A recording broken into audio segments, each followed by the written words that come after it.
Well, people eat for more than just to nourish their bodies, and around this time of the year when the holidays can be as stressful as they can be joyful, many people may deal with those stresses with food. Here now with some insight on how to keep food out of the emotional toolbox is Dr. Margaret Gaglione with Tidewater Bariatrics. Good morning. Welcome back to the Hampton Road Show. Thanks very much for having me back.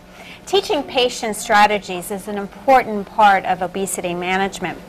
And many of my patients will tell me that they often overeat, not because they're hungry, but because they're stressed. Yeah. And often these stressors are negative.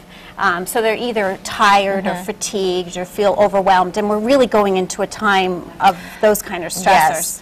Yes. Sometimes what I will do is use a very concrete analogy for patients. And I'll say, here we have an intellectual toolbox and an emotional toolbox. Okay. And I'll say to my patients, if I had to make a business decision, should I use my intellectual toolbox or my emotional toolbox? And my patients will always tell me my intellectual toolbox. If I had to make a parenting decision, they always give me the same answer, intellectual toolbox.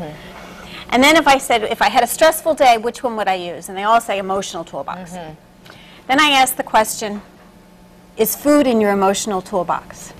And a lot of them say probably absolutely yes. Yes. Okay. So then I say, if we were to take food and alcohol out of your emotional toolbox and put it in your intellectual toolbox, what would be in your emotional toolbox? What else helps you? What else is filling that void for you? Right, and a lot of patients are stumped. Really, they don't know. If I take Cheetos out of it, if I take Cheetos out of my emotional toolbox. Not the Cheetos! If I take cake out of my emotional toolbox, what else is there? Yeah. And so trying to get patients to fill their emotional toolbox with things that help them calm down other than food, that's an important part. So, you know, suggesting to patients that exercise, talking with people, maybe taking a nap, maybe they're tired.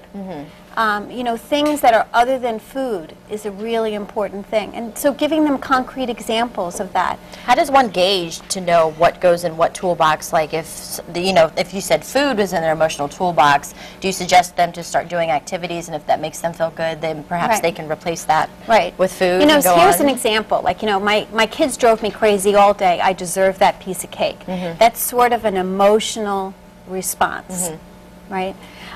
So getting them to say, you know, my kids drove me crazy all day. I deserve an hour of peace and reading, or I deserve an hour of going out by myself.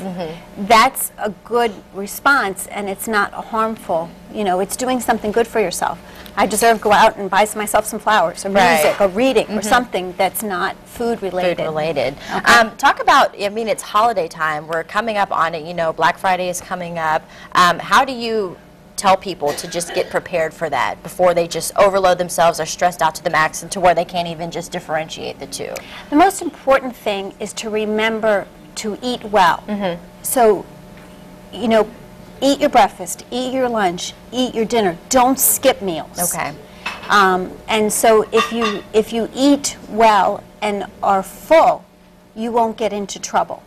Gotcha. And a lot of people skip meals, and if you skip meals, you will be hungry. If you're hungry, you will overeat, and that is not a good plan. So if you save up, I'm going to not eat all day, and then I'm going to eat this one big meal, you're going to overeat, and that's not a good plan. Well, I like how you put that, the emotional toolbox. Of course, we're going to have everything that you talked about and more on our website. To learn more, you can always give Dr. Gaglione a call at 644-6819, or you can check out her website at twb4u.com. Dr. Gaglione, always a pleasure. Thank you. Thanks for having me back.